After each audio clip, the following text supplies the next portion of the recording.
నియోజకవర్గ BJP party assembly convener Gundlapalli Bharat Kumar యాదవ్తో V Telugu news face to face. నమస్కారం భరత్ కుమార్ గారు. మిమ్మల్ని ఉదయగిరి నియోజకవర్గ అసెంబ్లీ కన్వీనర్గా నియమించడానికి గల కారణం ఏంటి?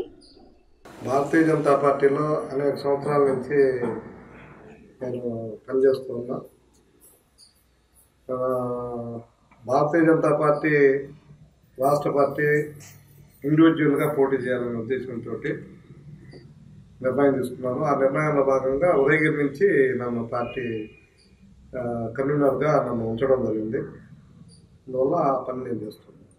కన్వీనర్గా బాధ్యతలు స్వీకరించాక ప్రజా సంక్షేమం కోసం మీరేం చేశారు? కన్వీనర్గా పార్టీ సైడ్ నుంచి నన్ను నియమించిన తర్వాత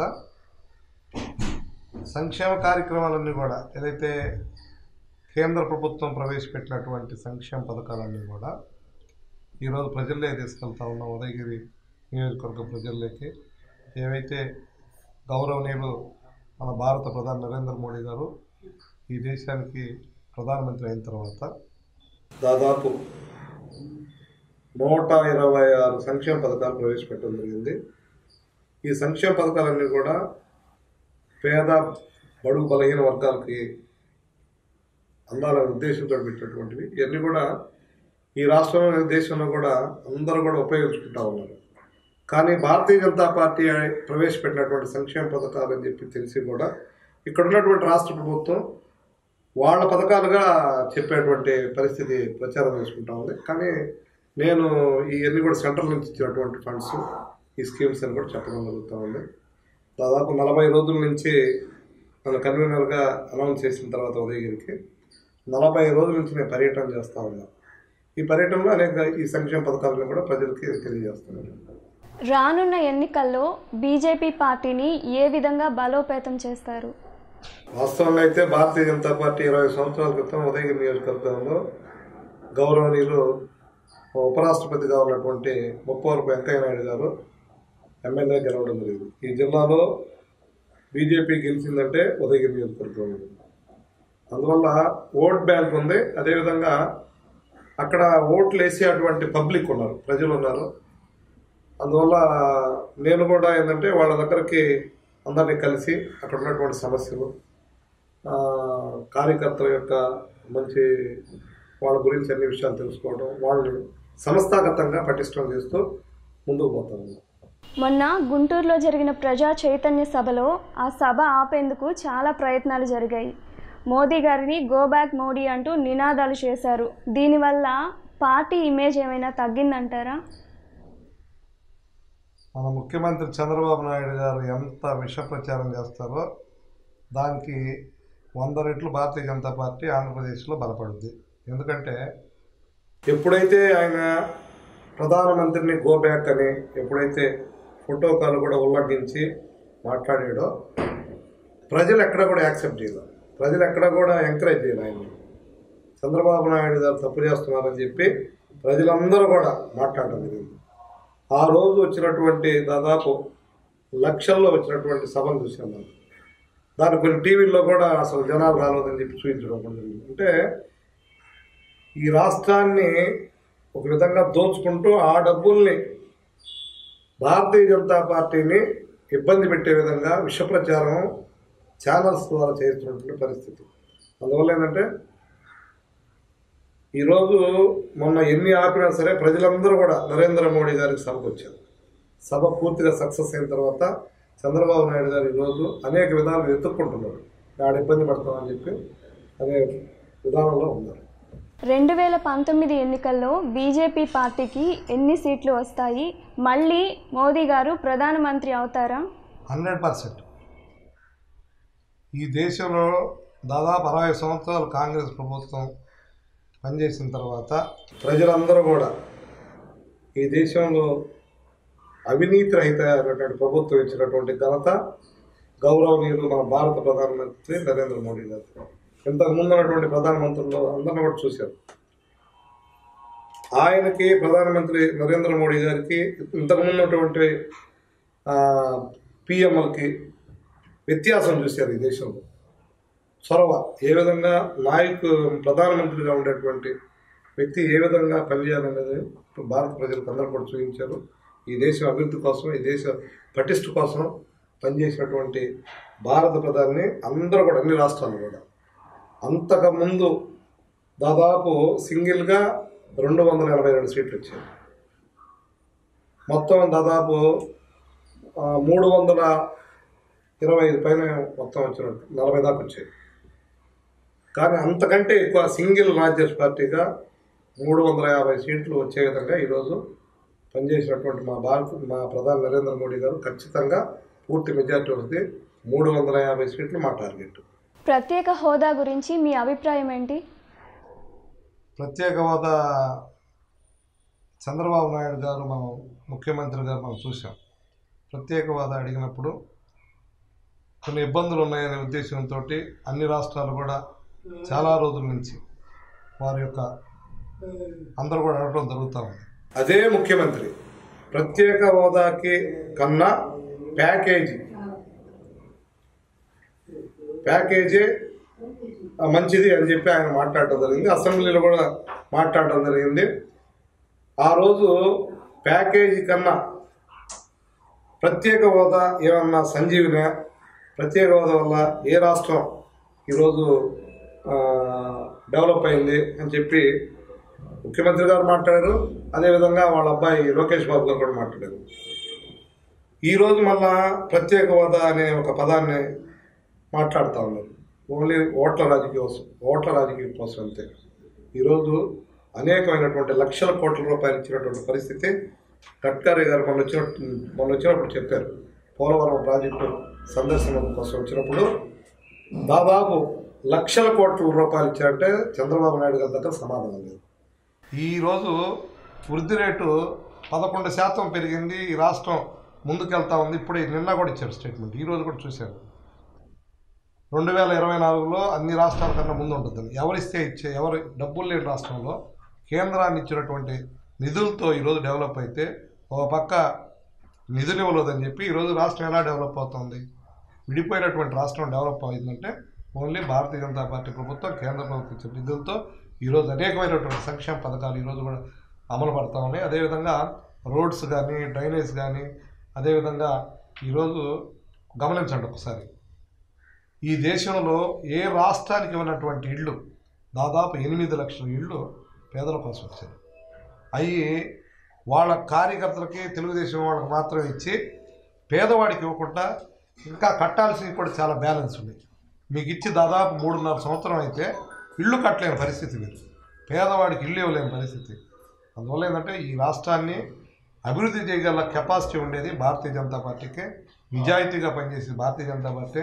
కుంభకోణాలు లేకుండా పనిచేసేది భారతీయ జనతా పార్టీ. చంద్రబాబు నాయుడు గారు కళ్ళకంటా ఉన్నారు, తప్పనిసరిగా ఓడిపోతారు. రాబోయే రోజుల్లో భారతీయ జనతా పార్టీ ఆంధ్రప్రదేశ్లో ప్రభుత్వాన్ని ఏర్పాటు చేస్తుందని చెప్పి మా గట్టి విశ్వాసం. గత కొంతకాలంగా ఆపరేషన్ గరుడ అనేది సంచలనం రేకెత్తిస్తోంది. అసలు ఆపరేషన్ గరుడ అంటే ఏంటి? మంచి ప్రశ్న అడిగారు. దీన్ని చాలాసార్లు నేను కూడా డిస్కస్ చేయడం జరిగింది. ఆపరేషన్ గరుడ అనేది ఎవరు మాట్లాడారు? ఒక ఫేడ్ అవుట్ హీరో మాట్లాడితే వ్యవస్థ ఉంది, ప్రభుత్వానికి వ్యవస్థ ఉంది, ఇంటెలిజెన్సీ ఉంది, ప్రభుత్వం ఉంది, మంత్రులు ఉన్నారు, పోలీస్ వ్యవస్థ ఉంది, అందరూ ఉన్నారు. ఎవ్వరికి తెలియనటువంటి విషయం శివాజీకి తెలిసిందంటే ఇంతకన్నా దౌర్భాగ్యం ఉందా? దీన్ని మంత్రులు పైన వేసుకొని ప్రచారం చేసుకోవడం సిగ్గుసేటు. ఎందుకంటే శివాజీకి ఒక ఫేడ్ అవుట్ అయినటువంటి హీరోకి తెలిసినటువంటి విషయం ఇంటెలిజెన్సీకి తెలియదు, ముఖ్యమంత్రికి తెలియదు, మంత్రులకు తెలియదు. అసలు అది చెప్పుకోవటం వాళ్ళకి అవమానం వస్తుంది. ఇవన్నీ కూడా ఏదో ఒక విధంగా ఎవరినో ఒక విధంగా ఉపయోగిస్తూ ఉంటారు. సెల్సాని శ్రీనివాసుని ఒక విధంగా, అదేవిధంగా కొంతమంది ఎంప్లాయీస్ అదేవిధంగా హీరో శివాజీని, ఇట్లా చంద్రబాబు నాయుడు గారి దగ్గర ఒక ప్రత్యేకమైనటువంటి ఒక పిల్లిని చూపించి ఇది కుక్క అనిపించగలడు. ప్రజలు నమ్మకపోయినా నమ్మినట్టు తీసుకురాగలడు. ఎందుకంటే ఈరోజు print media, electronic media support చేస్తుంది కాబట్టి ఆ విధంగా ప్రచారం చేసి నమ్మిగలడు. కానీ అది ఎంతవరకు జనాలు నమ్మినట్టే ఉంటారు, సరైన సమయంలో సమాధానం చెప్తారు. 2019 ఎన్నికల్లో కేంద్రంలో బీజేపీ అధికారంలోకి వస్తే అలాగే ఆంధ్రప్రదేశ్లో జనసేన పార్టీ అధికారంలోకి వస్తే మీరిరువురు కలిసి పనిచేస్తారా? భారతీయ జనతా పార్టీ కలిసి పనిచేయాలనే ఉద్దేశంతో అనేక రాష్ట్రాల్లో ఈరోజు కలిసి పనిచేస్తుంది ఎన్డీఏలో. ఎన్డీఏలో కలుపుకొని దాదాపుగా ఇన్ని పార్టీలు కూడా కలిసి పనిచేసి ఇప్పటివరకు కూడా. ఈరోజు తెలుగుదేశం వాళ్ళ యొక్క కోరికలకి వాళ్ళ యొక్క అవినీతికి అలవాటు పడి డివైడ్ అయ్యారు. ఎక్కడ కూడా మాతో ఎవరు వెళ్ళిపోవాలి.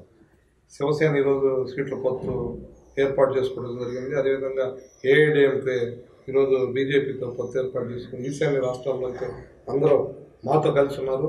అన్ని రాష్ట్రాల్లో పొత్తులు ఉన్నాయి. అదేవిధంగా ఎవరు కలిసి వచ్చినా సరే రాబోయే రోజుల్లో కలిసి పనిచేస్తాం. దాంట్లో తప్పే ఉంది. ఒకసారి ఎలక్షన్లు అయిపోయిన తర్వాత ఈ దేశం కోసం అభివృద్ధి చేయాలనుకున్న వాళ్ళు కలిసి పనిచేయాలి. రాజకీయాలు అయిపోయినాయి. ఉదయగిరి నియోజకవర్గంలో మీరు కన్వీనర్గా బాధ్యతలు చేపట్టాక ప్రజల సమస్యలు ఏవైనా మీ దృష్టికి వచ్చాయా? ముఖ్యంగా అక్కడ నీటి సమస్య, రైతులకు ఇబ్బందులు, ఇలాంటి సమస్యలు ఉన్నాయి కదా, ఇవి మీ దృష్టికి వస్తే పరిష్కరించే మార్గాలు ఏమైనా చూపించారా? నేను దాదాపు కన్వీనర్ అయిన తర్వాత 8 మండలాల్లో పర్యటన చేశాను. దాదాపు 8 మండల హెడ్ క్వార్టర్లు అయితే 3-4 సార్లు కూడా తిరిగాను. అదేవిధంగా చాలా గ్రామాలకు కూడా వెళ్ళాను. సీతారాంపురం మండలంలో వెళ్ళాను. అదేవిధంగా ఉదయగిరి, అన్ని 8 మండలాల్లో దాదాపు కొన్ని గ్రామాలకు కూడా వెళ్ళడం జరిగింది.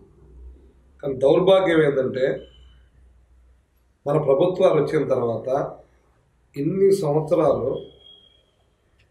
ఒక మెట్ట ప్రాంతంలో ఉన్నటువంటి ఉదయగిరి నియోజకవర్గాన్ని సాగునీరు ఇవ్వలేకపోయారు. కనీసం తాగేదానికి కూడా త్రాగునీరు కూడా ఇవ్వలేని పరిస్థితుల్లో ప్రభుత్వం ఉందంటే అభివృద్ధి ప్రదాత అని చెప్పుకున్నటువంటి మన ముఖ్యమంత్రి చంద్రబాబు నాయుడు గారు దీనికి ఏం సమాధానం చెప్తారో చెప్పాలి. ఒకటి. రెండోది ఏంటంటే బావుల్లో ఇప్పుడు అడుగంటిపోయింది వాటర్. మేము ఎక్కడికి వెళ్ళినా సరే మా ఏరియాలంతా వాటర్ లేదు, తాగేదానికి కూడా లేదు. పశువులు కూడా చాలా చనిపోవడం జరుగుతూ ఉంది. ప్రజలందరూ కూడా వలసలు వెళ్ళారు. హైదరాబాదు, అదేవిధంగా బెంగళూరు అన్నీ వెళ్ళారు. నువ్వు నిజాయితీగా పనిచేసి అక్కడ ఉన్నటువంటి వాటర్ సోర్సెస్ ఏర్పాటు చేసుకుంటే వీళ్ళందరూ బయటకు వెళ్ళేవాళ్ళు కాదు. కానీ ఇంతకుముందు అటువంటి అక్కడ ఎంపీలు కానీ అక్కడి నుంచి ఎన్నికయ్యారు. ఎంపీ ఎన్నికయ్యారు, ఎమ్మెల్యేలు ఎన్నికయ్యారు, మంత్రులు కూడా ఉన్నారు గతంలో. ఈ కనీసం అక్కడ ఉన్నటువంటి మినిమం చిన్న విషయం అది. వాటర్ సంబంధించినటువంటి విషయం ఎవరైనా ఆలోచిస్తారు. తాగేదానికి సాగునీరు రెండు ఆలోచిస్తారు. సాగునీరు ఎలా ఇవ్వలేకపోయింది నాయకులందరూ. కనీసం త్రాగునీరు అని ఇవ్వాలి. నేను ఒకటే అడుగుతా ఉన్నా. అంతకుముందు వెంకయ్య నాయుడు గారు 20 సంవత్సరాల క్రితం ఏదైతే గ్రామానికి కరెంటు కూడా ఏర్పాటు చేశారు, ఆ డెవలప్మెంట్ తప్ప ఈరోజు ఎక్కడ కూడా డెవలప్మెంట్ లేదు. ఎక్కడ కూడా హెడ్ క్వార్టర్లు కూడా డెవలప్మెంట్ లేదు. కానీ ఈ నాయకులు ఈరోజు వచ్చి మళ్ళా ఎలక్షన్లు వస్తే నాకు ఓటేయమని చెప్పి అడిగే హక్కు అట్లా టీడీపీకి లేదు, వైఎస్ఆర్సీపీకి లేదు. ఎందుకంటే ఈ మధ్య మీరు చూసారో లేదో, ఒకవైపు చంద్రబాబు నాయుడు గారు ఈ రాష్ట్రానికి కేంద్ర ప్రభుత్వం ఏమి ఇవ్వలేదని చెప్పి రోజు విష ప్రచారం చేస్తూ ఉన్నాడు. అదే లోకల్గా ఉన్నటువంటి ఎమ్మెల్యే ఈ యొక్క ఉదయగిరి ప్రాంతానికి 2700 కోట్ల రూపాయలు తెచ్చి నేను కేంద్రాన్ని తెచ్చి అభివృద్ధి చేసి చెప్తున్నాను. ఎవరిని నమ్మాలా? ఈ ద్వంద్వ ప్రమాణాలు, ద్వంద్వ వైఖరి ఏందని చెప్పి ప్రజలే గమనిస్తూ ఉన్నారు. అసలు ఇక్కడ ఓటు అడిగే హక్కే లేదు. ఎందుకంటే తాగేదానికే నీళ్ళు ఇవ్వలేకపోయారు. ఇక్కడ ఓట్లు వేసి ఇదే కదా, మళ్ళీ ఇదే ప్రాసెస్. ఇప్పుడు కూడా రాజకీయాల్లో పారిశ్రామికవేత్తలు, అదేవిధంగా రకరకాల వ్యక్తులు వచ్చి ఎక్కడి నుంచి రకరకాలుగా డబ్బులు సంపాదించి వచ్చి పనిచేసేవాళ్ళు ఎప్పుడు కూడా ప్రజలకు అందుబాటులో ఉంటుంది. ఎప్పుడైతే మనం ఉద్యమాల నుంచి, నేనైతే ఉద్యమాల నుంచి వచ్చినాను, ప్రజల్లో నుంచి వచ్చినాను, రకరకాల సమస్యలు తెలుసు, ఏం చేయాలని తెలుసు, ప్రజలకు ఏం చేయాలని తెలుసు. అలాంటి ఆలోచన వాళ్ళు నాలాంటి వాళ్ళు ఎందుకైతే దాదాపుగా ఆ ప్రాంతం అంతా కూడా అభివృద్ధి చెందుతుంది. వాటర్ సమస్యను కూడా క్లియర్ చేయొచ్చు. అదేవిధంగా ఒక కొండ నుంచి అక్కడి నుంచి వాటర్ రావాలి, కొండ అడ్డం ఉంది, దానికి 500 కోట్ల రూపాయలు ఈరోజు ఖర్చు అవుతుందని చెప్పి ఇంజనీర్లు అందరూ కూడా తేల్చింది. 2700 కోట్ల రూపాయలు పెట్టి ఉదయగిరిని అభివృద్ధి చేశాయని చెప్తా ఉన్నారు. వాటర్కి సంబంధించినటువంటి విషయం మాత్రం మీకు గుర్తురాదు. 500 కోట్లు పెడితే ఆ సస్యశ్యామ 8 మండలం సస్యశ్యామ అవుతాయి.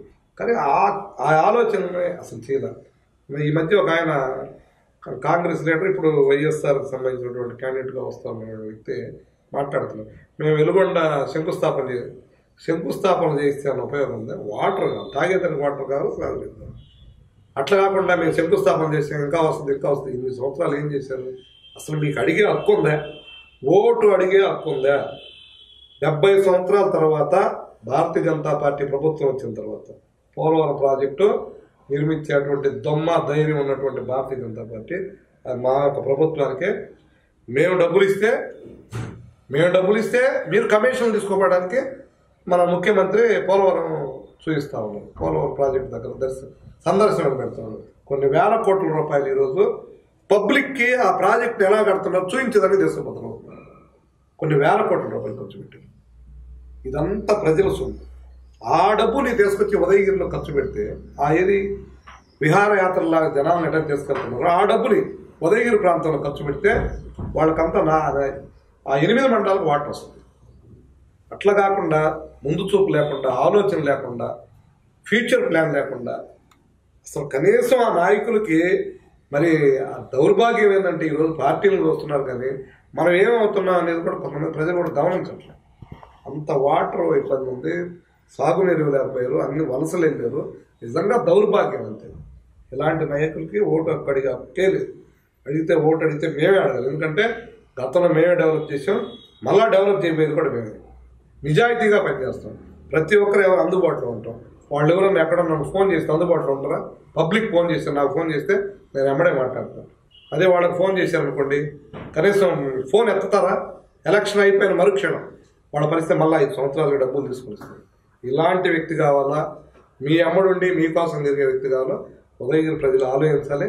ఉదయగిరి ప్రజల కోసం కంటిన్యూగా నేను అక్కడ నుండి పనిచేస్తానని చెప్పి కూడా వాళ్ళందరూ కూడా చెప్పడం జరిగింది. నన్ను నమ్మారు. రేపు నేను ఒకటే చెప్తున్నాను, చాలామంది జోక్గా అనుకున్నారు.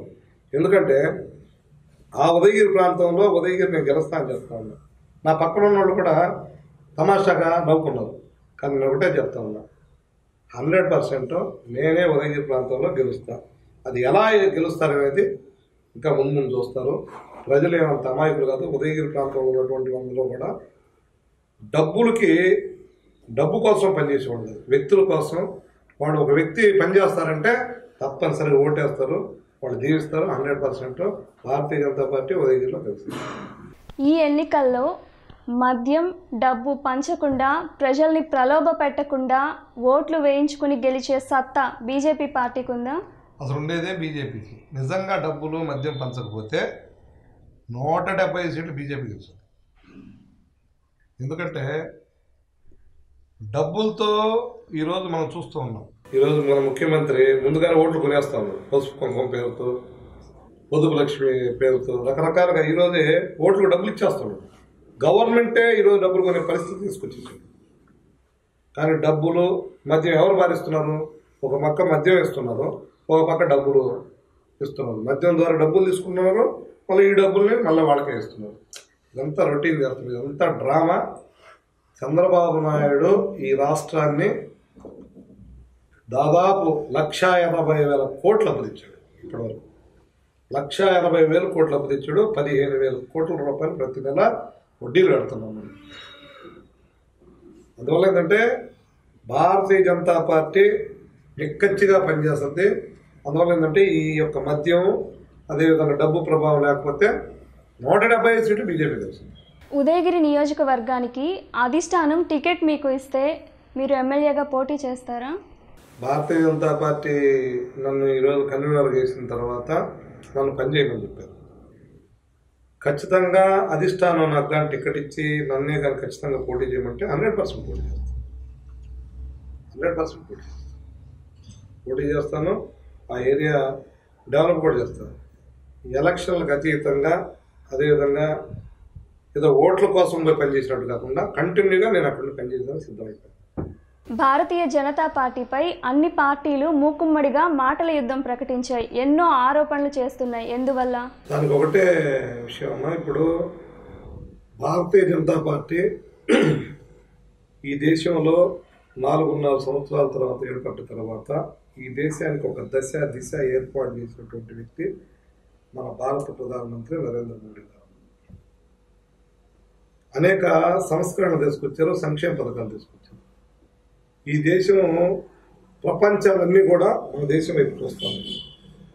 ఈరోజు ఒక్క రూపాయి కూడా అప్పు లేకుండా 4.5 సంవత్సరాలు ఈ దేశాన్ని పరిపాలించారు అంటే ఏకైక ప్రధాని భారత ప్రధాని నరేంద్ర మోడీ గారిని అనేక విధాలుగా ప్రతిపక్షాల్లో ఉన్నటువంటి వాళ్ళు మన ముఖ్యమంత్రి చంద్రబాబు నాయుడు గారు విమర్శలు అనేకమైన, మీరు ఇప్పుడు అడిగారు, అనేక విధాలుగా విమర్శిస్తాం. ముఖ్యంగా ఈరోజు మనం చూస్తూ ఉంటే ఈబీసీ రిజర్వేషన్లు 70 సంవత్సరాల తర్వాత అదర్ కాస్టుల్లో కూడా చాలామంది పేదవాళ్ళు ఉన్నారు. వాళ్ళకి ఈబీసీ రిజర్వేషన్ 10% ఈరోజు కల్పించినటువంటి ఏకైక వ్యక్తి భారత ప్రధాని నరేంద్ర మోడీ. అదేవిధంగా బీసీలకి రాజ్యాంగ చట్టబద్ధత కల్పించినటువంటి వ్యక్తి నరేంద్ర మోడీ గారు. ఎప్పుడు ఏ ప్రభుత్వం కూడా అసలు ఎవరి గురించి కూడా ఆలోచించదు. ఈరోజు చూస్తున్న రైతులకు రుణమాఫీ అంటున్నారు. రుణమాఫీ చేస్తే ఒక సంవత్సరం చేస్తారు, మళ్ళీ ఎలక్షన్లు ఎప్పుడు చేస్తారు. కానీ బడ్జెట్లో 75,000 కోట్ల రూపాయలు పెట్టి 5 ఎకరాల లోపు ఉన్న వాళ్ళకి దాదాపు 6,000 ప్రతి సంవత్సరం 6,000 రూపాయలు ఈరోజు పెట్టుబడి చేస్తుంది ప్రభుత్వం. ఈరోజు నిన్న ఇచ్చారు ప్రతి రైతుకు దాదాపు 14 రాష్ట్రాల్లో ఆల్రెడీ అమలు చేసే విధంగా 2,000 రూపాయలు ఆల్రెడీ బ్యాంక్ ఖాతాల్లో వేసినటువంటి పరిస్థితి మనం చూస్తున్నాం. పేపర్ల పత్రికలన్నీ కూడా చూసాం. అదేవిధంగా ఒక బీసీ ప్రధాని ముందు మనం అందరం కూడా ఈ దేశంలో అనేక మంది పరిపాలించారు. ఈ దేశంలో మొట్టమొదటిసారిగా బీసీ ప్రధాని వచ్చారు. చంద్రబాబు నాయుడు గారు తట్టుకోలేక బీసీలకు అది చేస్తాను చెప్తున్నటువంటి ఈ మా ముఖ్యమంత్రి చంద్రబాబు నాయుడు ఒక బీసీ ప్రధాని మీద ఆయన అడిగినటువంటి ఆయన అకౌంట్లో ఏమన్నటువంటి అమౌంట్లు డైరెక్ట్గా వేయట్లేదు కాబట్టి, ఆయన అవినీతిని వ్యతిరేకించారు కాబట్టి ఈరోజు ఆయన మీద దాడి చేస్తా ఉన్నాడు. ఈయన దగ్గరకు వచ్చి నాయకులందరూ ఎలా చేద్దామని చెప్పి అడగాలి. కానీ ఈయన పోయి వాళ్ళ దగ్గరకు పోయి మమతా బెనర్జీ దగ్గరకు ఒక రోజు పోతాడు, అఖిలేష్ దగ్గరకు ఒకసారి పోతాడు, నవీన్ పట్నాయక్ దగ్గర ఒకసారి పోతాడు. ఇట్లా రకరకాలుగా వాళ్ళ దగ్గరకు పోయేసి వాళ్ళని బతిలాడుకుంటాం. నాతో కలిసినా బతిలాడుకుంటాం. ఆల్రెడీ ఈరోజు మనం చూసాం రాజ్యసభలో పార్లమెంట్లో సీనియర్ నాయకుడైనటువంటి ములాయం సింగ్ యాదవ్ గారు పార్లమెంట్లో చెప్పారు, ఇలాంటి ప్రధాని మళ్ళా మీరు రావాలని చెప్పి డైరెక్ట్గా అక్కడ చెప్పడం జరిగింది. ఒక మంచి అనుభవం ఉన్నటువంటి ములాయం సింగ్ గారు లాంటి వాళ్ళే ఈరోజు ఈ దేశానికి మీరే మళ్ళా ప్రధాని రావాలని ఒకవైపు అంటా ఉంటే, ఈ ప్రతిపక్షాలన్నీ వాళ్ళ యొక్క కుంభకోణాలు వాళ్ళ యొక్క విధానాలన్నీ కప్పిపుచ్చుకునే దానికోసం ఈరోజు అనేక విధాలుగా దాడులు జరుగుతుంది. కాశ్మీర్లో దాదాపుగా 4.5 సంవత్సరాల్లో 100 మంది టెర్రరిస్టులని మన సైన్యం మట్టుబెట్టడం జరిగింది, సర్జికల్ స్ట్రైక్ చేయడం జరిగింది. ఆ దేశం లేకపోయి మన సైనికులు ఉగ్రవాదులని సైనికులని అందరూ దాడి చేయడం జరిగింది. ఇదంతా ఎంకరేజ్ చేయాల్సింది పోయి ఎప్పుడు జరిగింది మాకు తెలియదు, మాకు చూపించండి. ఈ దేశ భద్రత అనేది ముఖ్యం. అలా కాకుండా ఉన్నటువంటి కాంగ్రెస్ ప్రభుత్వం కానీ ఈ ప్రాంతీయ పార్టీల్లో ఉన్నటువంటి అందరూ కూడా దేశాన్ని డ్యామేజ్ చేసే విధంగా, సైన్యాన్ని యొక్క మనోధైర్యాన్ని డ్యామేజ్ చేసే విధంగా ఈ మధ్య అంతా మాట్లాడుతున్నారు. చంద్రబాబు నాయుడు గారు అయితే ఒక అడుగు ముందుకేస్తా ఉన్నారు. ఇదంతా నరేంద్ర మోడీ గారు చేసిన విధంగా మాట్లాడుతున్నారు. రాబోయే రోజులు ఒకటి, ఈ దేశానికి భద్రత కల్పించాలన్నా భారతీయ జనతా పార్టీ ప్రభుత్వం పిలిపిస్తే ఈరోజు దాదాపు లక్షల మంది స్వయం సేవకులు ఆర్ఎస్ఎస్ నుంచి కానీ, అదేవిధంగా బీజేపీ కార్యకర్తలు కానీ, ఏబీపీ కార్యకర్తలు కానీ బార్డర్లో పోయి పోరాడడానికి సిద్ధంగా ఉండాలని తెలియజేస్తుంది. అనేక విధాలుగా అది రక్తం ఇవ్వచ్చు, లేదు సేవా కార్యక్రమం కావచ్చు, యుద్ధం చేయొచ్చు, అనేక విధాలుగా సైన్యానికి సపోర్ట్గా ఉండాలని చెప్పి తెలియజేస్తున్నా. అదేవిధంగా కాశ్మీర్లో ఈరోజు అనేక చట్టాలు తీసుకొస్తుంది. 370 ఆర్టికల్ 35A ఇవన్నీ కూడా ఏర్పాటు వాదులు ఎప్పుడు ధైర్యం చేయలేని ప్రభుత్వాలు ఈరోజు 150 మంది ఏర్పాటు వాదులని ఈరోజు అరెస్ట్ చేసి జైల్లో పెట్టి వాళ్ళు స్వాధీనం చేసుకొని ఈరోజు అంతా కూడా ఎక్కడైతే టెర్రరిస్టులు ఉన్నారో ప్రతి ఒక్కరిని ఏరు వేస్తున్నటువంటి పరిస్థితి. ఎప్పుడు కూడా ఏ ప్రభుత్వం కూడా కాశ్మీర్లో అలాంటి ధైర్యం చేయడం. కానీ బీజేపీ దేశ భద్రత కానీ అదేవిధంగా అభివృద్ధి కానీ చేయగల కెపాసిటీ, ధైర్యం, దమ్మ ఉన్నటువంటి పార్టీ భారతీయ జనతా పార్టీ, అది నరేంద్ర మోడీ గారు అని చెప్పి తెలియజేస్తుంది. మీ అమూల్యమైన సమయాన్ని మా వి తెలుగు న్యూస్ కోసం కేటాయించినందుకు ధన్యవాదాలు సార్. Thank you.